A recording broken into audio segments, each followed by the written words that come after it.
आप देख रहे हैं स्पेशल रिपोर्ट। मैं हूं आपके साथ चित्रा त्रिपाठी। आज हम सभी पर दुखों का पहाड़ टूट पड़ा है।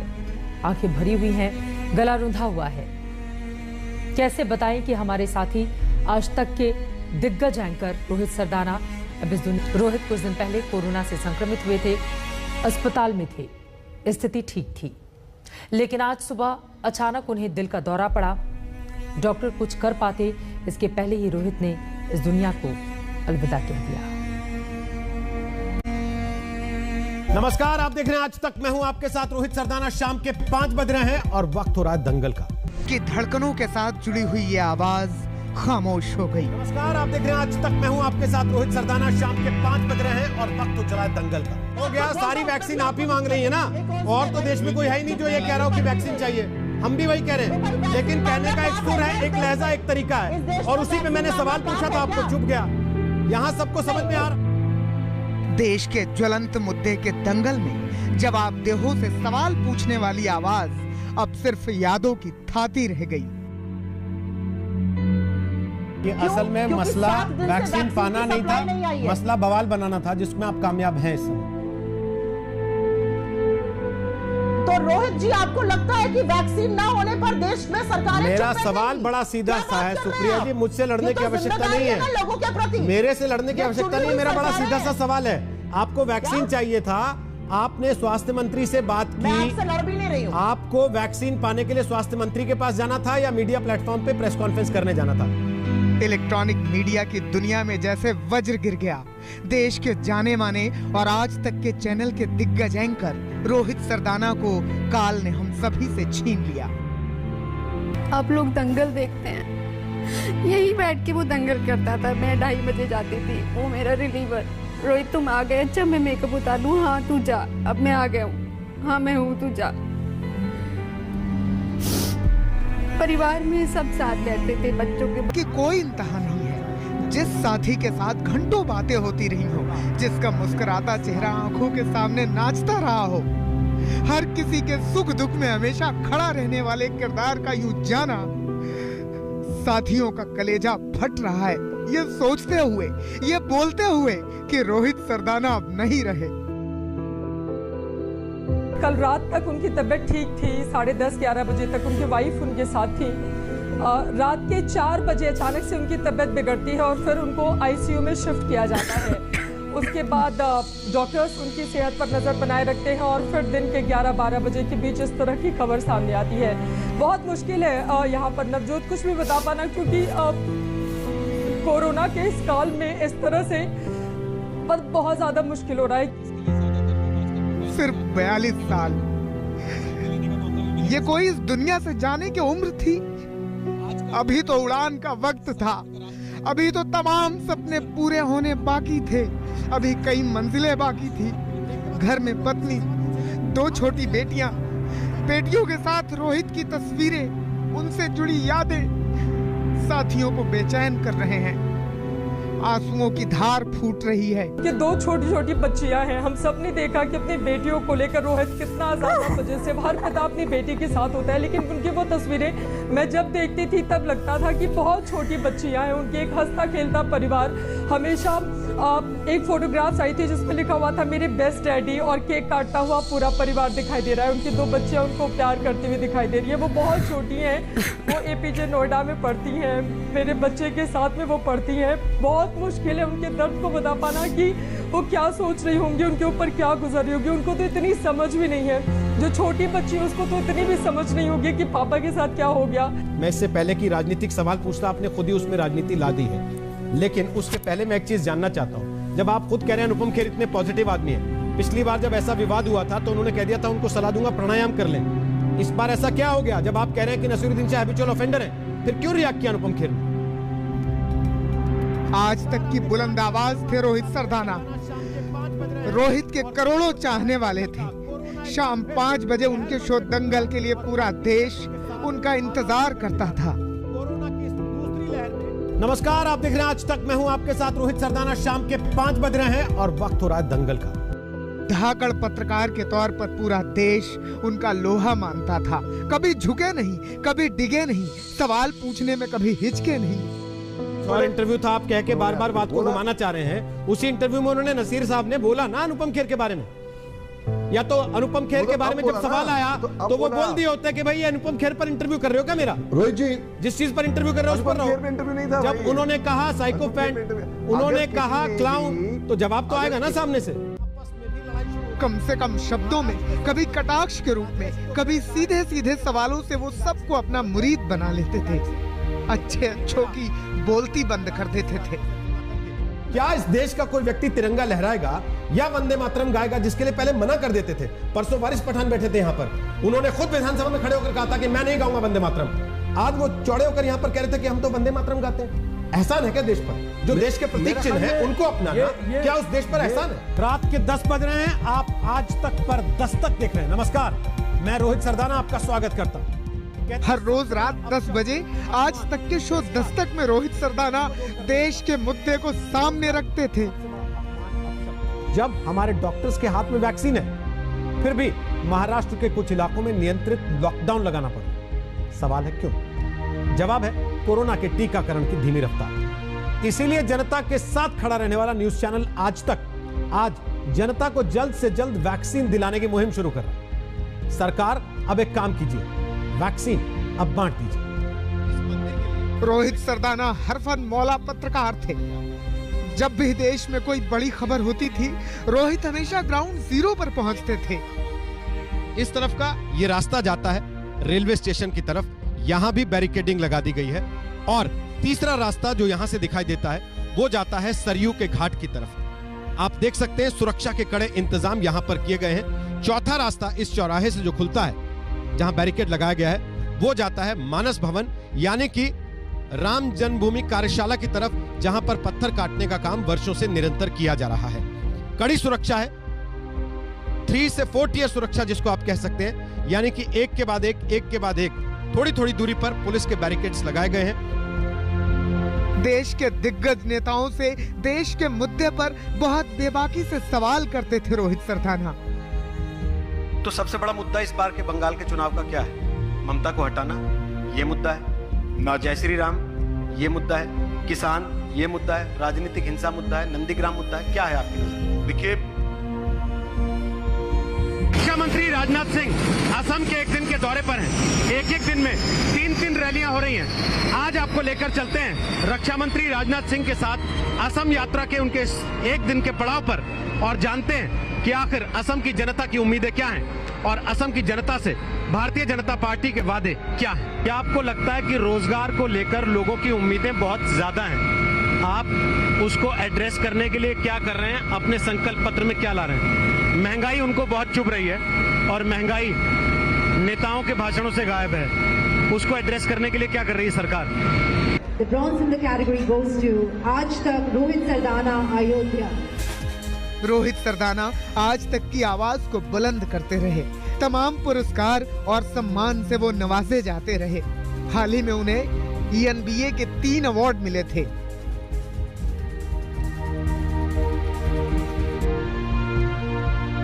करीब 2 दशक से समय की रफ्तार के साथ कदम ताल करते हुए रोहित सरदाना इलेक्ट्रॉनिक मीडिया के दमदार हस्ताक्षर बन चुके थे। पिछले दिनों उन्हें कोरोना संक्रमण हो गया था। सब कुछ ठीक था। अचानक गुरुवार की रात उनकी तबीयत बिगड़ी थी। उन्हें नोएडा के मेट्रो अस्पताल ले जाया गया था। गुरुवार दिन में उन्होंने कई कोरोना पीड़ितों को फोन के जरिए मदद भी मुहैया करवाई थी। शुक्रवार की दोपहर अचानक उन्हें हार्ट अटैक आया था। इसके बाद कुछ कहने और सुनने को नहीं रह गया। रोहित सरदाना इस दुनिया में नहीं रहे। इस खबर से आज तक के साथियों पर तो जैसे गमों का पहाड़ टूट पड़ा। एक बार भी तो यकीन करना मुश्किल था कि हमेशा हंसते मुस्कुराते जिस रोहित सरदाना को हमेशा फ्लोर पर देखा था, वो अब कभी दिखाई नहीं देंगे। उनके निधन पर विश्वास करना मुश्किल था, लेकिन हकीकत तो यही थी। आज रोहित सरदाना हमारे बीच नहीं है, लेकिन अपनी धाकड़ पत्रकारिता के जरिए उन्होंने जो अलग जगाई थी, उनकी वो आवाज, उनका वो अंदाज जमाना सदियों तक भुला नहीं पाएगा। करोड़ों दिलों में रोहित सदियों तक धड़कते रहेंगे। समय इजाजत दे नहीं रहा। ये एपिसोड यहां पर खत्म हो रहा है आज दंगल का।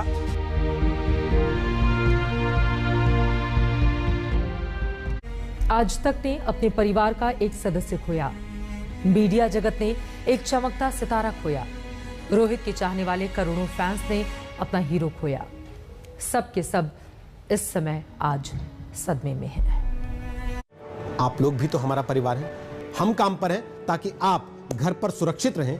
आपको घर बैठे कोरोना से जुड़ी हर जानकारी, हर खबर सही समय पर मिलती रहे, इसलिए हम दफ्तर आ रहे हैं। पूरा देश स्तब्ध है। मीडिया जगत में एक अजीब सी खामोशी है। देश का चमकता सितारा रोहित आज हमारे बीच नहीं है। किसी को यकीन ही नहीं हो रहा, कल तक हर किसी की आवाज उठाने वाले रोहित आज खामोश है। राष्ट्रपति से लेकर प्रधानमंत्री तक हर किसी ने रोहित के निधन पर दुख जताया। लोकप्रिय न्यूज एंकर और वरिष्ठ पत्रकार रोहित सरदाना के निधन का समाचार अत्यंत दुखद है। उनका असामयिक निधन पत्रकारिता जगत के लिए बहुत बड़ी क्षति है। श्री सरदाना के परिवारजनों और प्रशंसकों को मेरी शोक संवेदना। रोहित हमें बहुत जल्दी छोड़कर चला गया। ऊर्जा से भरपूर भारत की प्रगति को लेकर जुनूनी और नेक इंसान रोहित की कमी खलेगी। उनका जाना मीडिया जगत में एक बहुत बड़ी जगह खाली कर गया। उनके परिवार, दोस्तों और प्रशंसकों के प्रति संवेदना, शांति। नमस्कार, आप देख रहे हैं आज तक। मैं हूं आपके साथ रोहित सरदाना। शाम के 5 आज तक परिवार ने अपना सदस्य खोया, मीडिया ने एक चमकता सितारा खोया, देश ने अपना हीरो खोया। हर कोई स्तब्ध है, हर कोई दुखी है, क्योंकि ये क्षति ऐसी है जिसकी कभी भरपाई नहीं की जा सकती। रोहित सरदाना के निधन से दुख पहुंचा है। उनके निधन से देश ने शानदार और निष्पक्ष पत्रकार खो दिया है। भगवान उनके परिवार को दुख सहन करने की शक्ति दे। कम समय में मीडिया जगत में स्थान बनाने वाले पत्रकार रोहित सरदाना के निधन की खबर से स्तब्ध हूं। वे प्रतिभाशाली और प्रभावी पत्रकार थे। पत्रकारिता जगत को भारी नुकसान। आज हर किसी के लिए उनका जाना किसी सदमे से कम नहीं है। सबकी रोहित से जुड़ी अपनी यादें हैं और जाने का दर्द। ये समाचार बहुत दुखद समाचार है। ये केवल पत्रकारिता के लिए नहीं बल्कि लोकतांत्रिक मूल्यों के प्रति जिन लोगों के यानी जो लोग संवेदनशील हैं, वह हर व्यक्ति इस समाचार से बहुत दुखी है। श्री रोहित सरदाना वास्तव में एक वरिष्ठ पत्रकार तो थे ही और आज तक के ऊर्जावान एंकर तो थे ही, लेकिन एक संवेदनशील इंसान भी थे। किसी भी विषय को लेकर उनके मन में एक बड़ी क्लैरिटी थी। अपनी बात को सफाई से रखने का हुनर रोहित के पास था। प्रवाह के साथ नहीं परंतु लिख के से हटकर अपनी बात कहना उनकी बहुत ही बड़ी खूबी थी। आलोचना हो या प्रशंसा, इससे जरा भी विचलित हुए बिना उन्होंने प्रामाणिकता से पत्रकारिता किया था। मुझे बहुत दुख है और मुझे दुख उनके परिजनों के प्रति बहुत ज्यादा है, जो पता नहीं इस मुश्किल घड़ी से कैसे निकल पाएंगे। लेकिन मैं अपनी सांत्वना देना चाहता हूँ, संवेदना देना चाहता हूँ और एक उनकी आत्मा को परमपिता परमेश्वर के चरणों में जगह दे। हम दुआ कर सकते हैं। रोहित जब स्कूल में पढ़ता था, 90s की बात है, मेरा उनके घर पे आना जाना था। कुरुक्षेत्र में स्कूल में पढ़ता था और हम लोग उसको हाथ में हाथ डाल करके मैं खेल के मैदान में ले जाता था उसको। मेरा एक व्यक्तिगत संबंध उससे था। अब उन्होंने इतना कभी बताया नहीं, लेकिन इनके पिताजी श्याम सरदाना जी वो हमारे गीता स्कूल में प्रिंसिपल थे। कभी आपके मन में सवाल आया कि इनके साथ ऐसा क्यों हो रहा है? पक्ष हो या विपक्ष, रोहित के पास हर किसी के लिए सवाल थे। ये मजदूर मर क्यों रहा सड़क पे? फिर वो एक निष्पक्ष पत्रकार थे।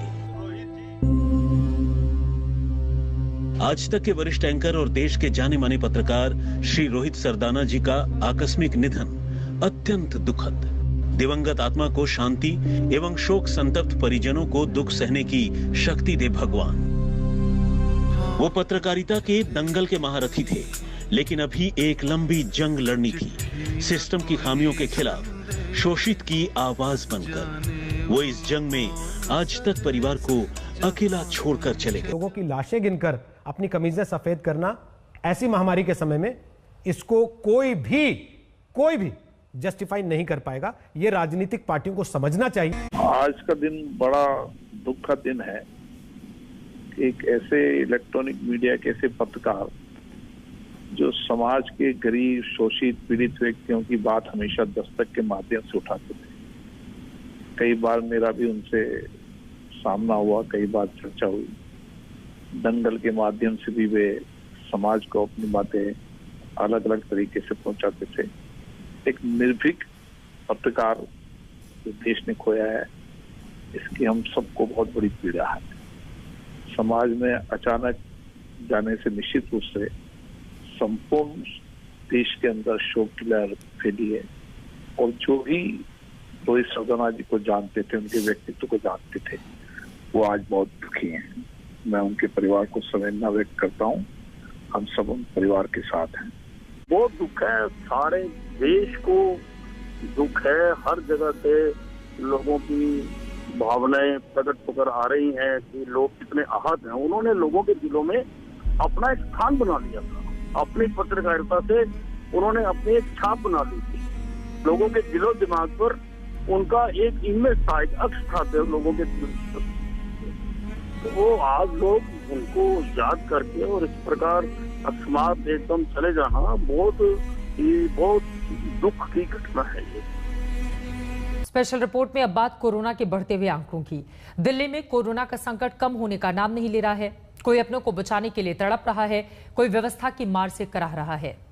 सरकार की ओर से दावे बड़े बड़े किए जा रहे हैं, लेकिन जमीन पर इसका असर दिखाई नहीं दे रहा।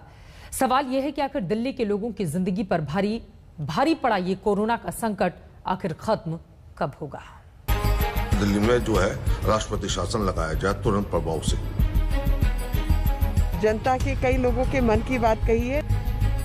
क्या कोरोना महामारी से दिल्ली के बिगड़ते हालात ने सरकार के हाथ पांव खड़े कर दिए हैं? क्या कोरोना से लड़ाई की सरकार की कोशिशें नाकाम साबित हो रही हैं? क्या अब हाल ऐसे हो चुके हैं कि कोरोना से जंग जीतने के लिए दिल्ली में राष्ट्रपति शासन की जरूरत पड़ गई है? इस बात की चर्चा शुरू हुई खुद दिल्ली में आम आदमी पार्टी के विधायक शोएब इकबाल के उस बयान से, जिसमें उन्होंने राजधानी में राष्ट्रपति शासन लगाने की मांग कर डाली।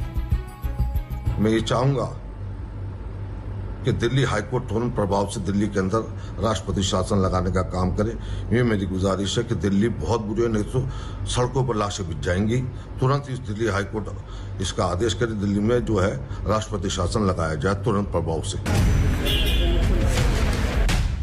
ये राजधानी में हर दिन बदतर होते हालात को लेकर आप विधायक का गुस्सा है या दिल्ली की अव्यवस्थाओं का असंतोष?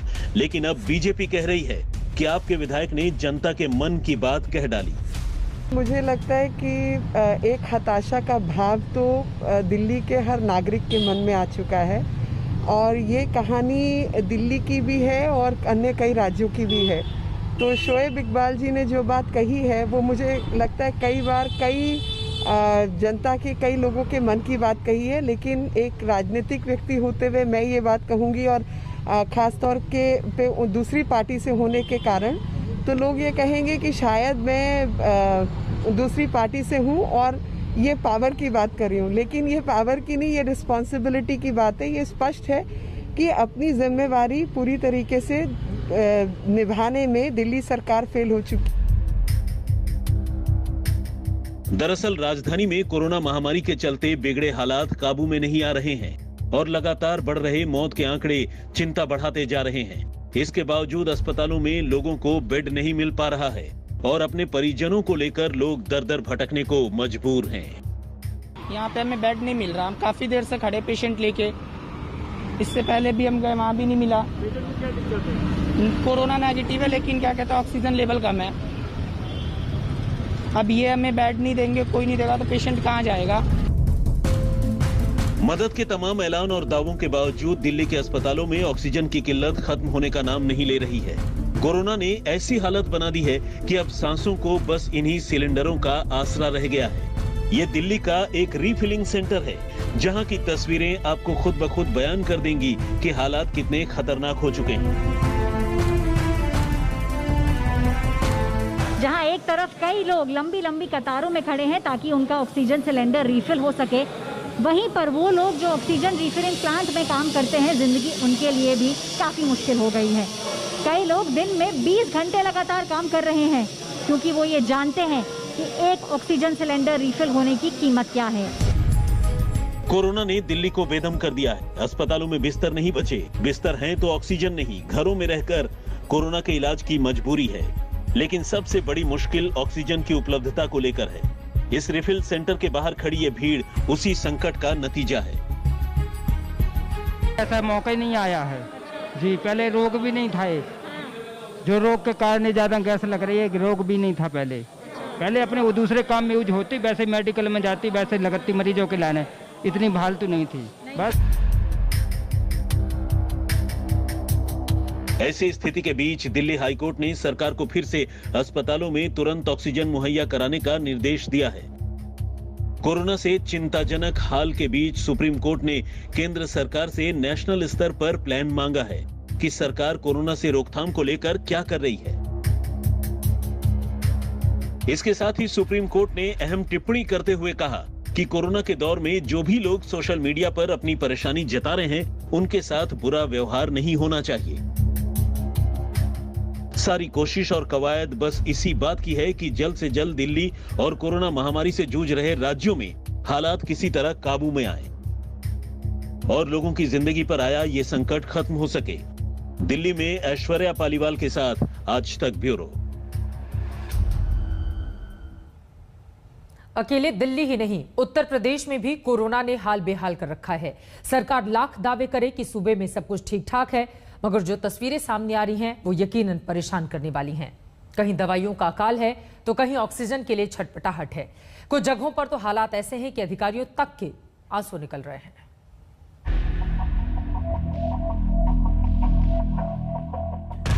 मत घबराइए सर।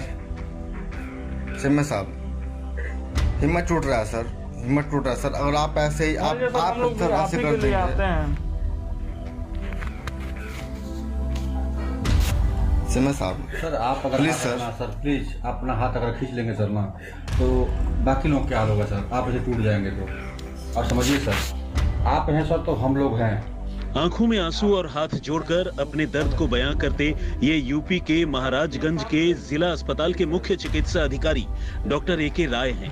सिम्मा साहब सर, आप अगर प्लीज सर प्लीज अपना हाथ अगर खींच लेंगे सर ना, तो बाकी लोग क्या होगा सर, आप ऐसे टूट जाएंगे तो। और समझिए सर, आप हैं सर तो हम लोग हैं। वीडियो में कुछ लोग सीएमएस ए.के. राय को समझा रहे हैं, लेकिन उनके आंसू थम नहीं रहे। आप लोगों का सहयोग चाहिए हम लोगों को। आप लोग भगवान है, भगवान है सर आप लोग। सोशल मीडिया पर वायरल इस वीडियो को लेकर दावा किया जा रहा है कि अस्पताल में जरूरत के हिसाब से ऑक्सीजन सिलेंडर और रेमडेसिविर इंजेक्शन नहीं मिल पा रहा, लिहाजा लाचार सीएमएस अपने दर्द को नहीं छुपा सके। हालांकि महाराजगंज के जिला चिकित्सा अधिकारी सीएमएस के इस दर्द की वजह काम का अधिक बोझ बता रहे हैं। मुझे तो ऐसा कुछ मालूम नहीं है, वीडियो आप देखे हैं हम आज सुबह, तो थोड़ा वर्कलोड ज़्यादा है, थोड़ा टेंस रहे होंगे और कोई ऐसी बात नहीं। सीएमओ की माने तो अस्पताल में दवाइयों और ऑक्सीजन की कोई कमी नहीं है, लेकिन कोरोना की वजह से इन दिनों काम का बोझ कुछ ज्यादा है। रेमडेसिविर की तो पूरे देश में कमी है, उसके लिए हमारे पास फेविफ्लू दवाई आ गई है जो हम अब ओरल दिलवाएंगे सबको। और ऑक्सीजन की व्यवस्था ठीक है, यहाँ पे हम लोग 24 घंटे लगे हुए हैं, ऐसी कोई परेशानी नहीं है। हाँ, वर्कलोड थोड़ा ज़्यादा है, इसलिए थोड़े परेशान रहे होंगे। अधिकारी के दावों के बीच असलियत क्या है ये तो पता नहीं, लेकिन कोरोना काल में यूपी के अस्पतालों में भी लापरवाही के तमाम मामले आ रहे हैं। सुल्तानपुर में लापरवाही का आलम यह हुआ कि एक जिंदा शख्स को मृत घोषित कर दिया गया। रोते बिलखते परिजन शव लेकर घर आए। करीब 6 घंटे बाद घर वालों को पता चला कि वो जिंदा है। एम्बुलेंस बुलाकर फौरन उसे अस्पताल ले जाया गया, लेकिन जान नहीं बचाई जा सकी। धीरे धीरे चादर हिल रही थी, तो आप अपनी अम्मी को बताया, तो फिर जल्दी से उसको फ्रीजर में रखे, तो ऊपर का उसको हटवाया, तो फिर चेक हुआ, तो फिर धीरे धीरे ऑक्सीजन भी आया और पल्स रेट भी आ गया। कोरोना संकट के बीच प्रदेश में ऐसी लापरवाही का दौर तब है जब रोजाना यूपी में 35,000 के करीब नए केस आ रहे हैं। यूपी में बीते 24 घंटे में कोरोना के 34,626 नए केस आए हैं। प्रदेश सरकार कोरोना को काबू में करने की कोशिश में लगी है। इसके लिए जिला स्तर पर हेल्पलाइन सेंटर भी स्थापित कर दिए गए हैं, लेकिन जमीनी स्तर पर इसका हाल क्या है वो आप खुद देख लीजिए।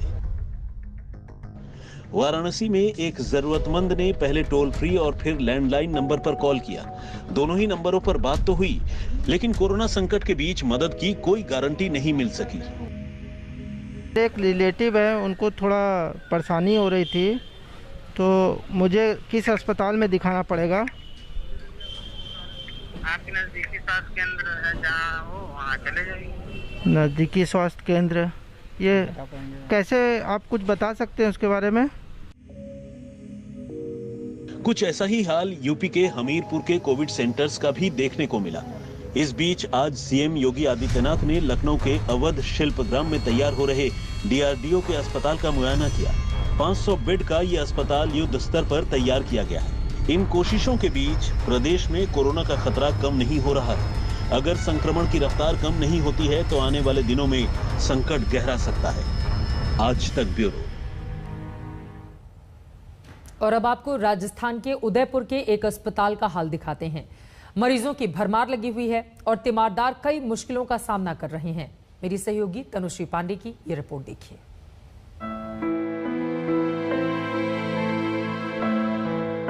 उदयपुर के इस अस्पताल में आपको पूरे हिंदुस्तान का दर्द दिख जाएगा। दिख जाएगी जिंदगी की सबसे मुश्किल जद्दोजहद, दिख जाएगी बेचारगी और बेबसी। ये महाराणा भूपाल राजकीय अस्पताल है, जहां कोरोना के मरीजों की भरमार है तो बाहर जमीन पर सोकर वक्त बिताते रिश्तेदार हैं, जिनकी सांसें हर वक्त किसी अंदेशे से अटकी रहती है। आप लोग के अंदर पेशेंट अंदर है कोविड की वजह से? हाँ, अंदर वो। तो आप लोग यहीं पे रहते हैं रोज? नहीं, आते जाते हैं। तो रात को निकाल देते बाहर चले जाते हैं या नीचे बैठ जाते हैं, ऐसे उधर चले जाते हैं। रात को निकाल दे तो बाहर बैठ जाते हैं? रात को 12 बजे फिर बाहर बैठ गए जाके, फिर बगीचे में सोई। दोनों लड़की में दोनों बगीचे में सोई। फिर डर लगा, फिर मेरे सब डर लग रही, फिर वहाँ रोड पे नहीं, अपने मेन गेट के रोड पे सोई, फिर दोनों नहीं। और आपके पेशेंट कौन है अंदर? मेरे भाई है चतर सिंह। भतीजी है। भतीजी आपकी? तो आप लोग यहीं रहते हैं पूरा दिन? नहीं, अभी आई हूँ, मेरे चाय लेके आई, अभी चाय लेके आई हूँ मैं, तो अभी जा रही हूँ मैं तो। ठीक। उदयपुर के तमाम दूसरे अस्पतालों की तरह ये अस्पताल भी मरीजों से ठसाठस भर चुका है। आईसीयू भरा है, सामान्य और ऑक्सीजन वाले बिस्तर भी भर चुके हैं। ऑक्सीजन वाले बेड्स हैं हमारे पास। आईसीयू फैसिलिटी है जिसमें 40 से 45 बेड आईसीयू फैसिलिटी के हैं और सारे ऑक्सीजन बेड हैं। और टोटल आरएनटी मेडिकल कॉलेज के पास 750 से अधिक ऑक्सीजन एवं आईसीयू की फैसिलिटी है, जो ऑलमोस्ट कंप्लीट भरे हुए हैं। करंटली हमारे पास 263 बेड्स अवेलेबल हैं और 38 बेड हमारे वेंटिलेटर आईसीयू वाले हैं। वो सभी फुल हैं? 38 के 38 फुल हैं और ऑक्सीजन ऑक्यूपाइड बेड लगभग सारे ही फुल हैं, एक भी वैकेंट नहीं है। बट कुछ जो बेड खाली हैं वो विदाउट ऑक्सीजन वाले हैं, जनरल ट्रीटमेंट के लिए। इस अस्पताल में अब और मरीज भर्ती नहीं हो सकते, लेकिन लोग क्या करें? कोरोना का संक्रमण थम नहीं रहा, मरीजों की तादाद रुक नहीं रही और इस बार तो संक्रमण इतना तेज और खतरनाक है कि मरीजों को अस्पतालों की नौबत आ जाती है। इन मुश्किल हालात में इन डॉक्टरों के जज्बे को सलाम है, जो अपनी मुसीबत को छोड़ मरीजों की तीमारदारी में लगे। यही है कि हम लोग मम्मी को भी ध्यान देना है मुझे, और यहाँ के पूरे पेशेंट्स को भी ध्यान देना है। उनको ध्यान में रखते हुए मम्मी को मैंने यहाँ बुलाया और मम्मी की भी मैं सेवा करती हूँ और पेशेंट्स की भी करती हूँ, और दोनों कामों को बैलेंस करना है, वो हमें पता है, और बैलेंस करके ही चलना है। इसमें हमारे सब डॉक्टर्स भी साथ में हैं, हमें नर्सिंग स्टाफ्स हैं जो अपनी छुट्टियां कैंसिल करके सब लोग आके ये अपना काम कर रहे हैं पेशेंट्स के लिए, जो भी सेवा हम कर सकते हैं। ऐसे ही हौसलों के भरोसे संक्रमण की सुनामी से पूरा देश मुकाबला कर रहा है, लेकिन सवाल है कि अगर मरीजों की संख्या पर नियंत्रण नहीं होता है तो आखिर कब तक इस जंग में हिम्मत बनी रहेगी? सिचुएशन खराब होती नजर आ रही है, केसेस लगातार बढ़ रहे हैं और केसेस बढ़ने के साथ साथ बेड्स की अनअवेलेबिलिटी तो है ही, पर डॉक्टर्स महसूस कर रहे हैं कि ऑक्सीजन की किल्लत भी, जिस तरीके से हम बाकी शहरों में देख रहे हैं, बाकी स्टेट्स में देख रहे हैं, ऑक्सीजन की किल्लत भी बहुत जल्दी महसूस होने वाली है। उदयपुर से तनुश्री पांडे के साथ आज तक ब्यूरो। कल से दिल्ली समेत देश के अलग अलग हिस्सों में 18 उम्र से ज्यादा के लोगों का वैक्सीनेशन शुरू होने वाला है। इसको लेकर दिल्ली के मुख्यमंत्री अरविंद केजरीवाल की ओर से क्या दी गई है जानकारी, सुनिए। 1 मई से यानी कि कल से 18 से 44 साल की उम्र के लोगों का भी वैक्सीनेशन शुरू होना है। 45 साल से ऊपर की उम्र के लोगों का तो वैक्सीनेशन चल ही रहा है। अब कल से 18 से 44 साल के लोगों की उम्र के लोगों का भी वैक्सीनेशन शुरू होना है। इसका बहुत अच्छा रिस्पांस बहुत सारे लोगों ने रजिस्टर किया है देश भर में। अभी तक वैक्सीन हमारे पास पहुंची नहीं है। हम लगातार कंपनी के टच में हैं। हमें उम्मीद है कि कल या परसों तक वैक्सीन आ जाएगी। अभी तक वैक्सीन पहुंची नहीं है, कल या परसों तक वैक्सीन आ जाएगी। दिल्ली के मुख्यमंत्री अरविंद केजरीवाल को आप सुन रहे थे। ऐसे में बड़ा सवाल यह है कि दिल्ली के जिन लोगों ने रजिस्ट्रेशन करवा लिया है उनके पास क्या ऑप्शन है, क्या कल वो जाएं वैक्सीनेशन के लिए या फिर नहीं जाएं, इसको लेकर अभी तक क्लैरिटी नहीं है। लेकिन कुल मिलाकर वैक्सीनेशन की शुरुआत हो रही है कल से। अगर आपकी बारी है तो आप वैक्सीन लगवाने के लिए जरूर जाएं, क्योंकि मौजूदा वक्त में कोरोना से बचना बहुत जरूरी है। एक ब्रेक के बाद फौरन लौट रहे हैं, आप देखते रहिए आज तक।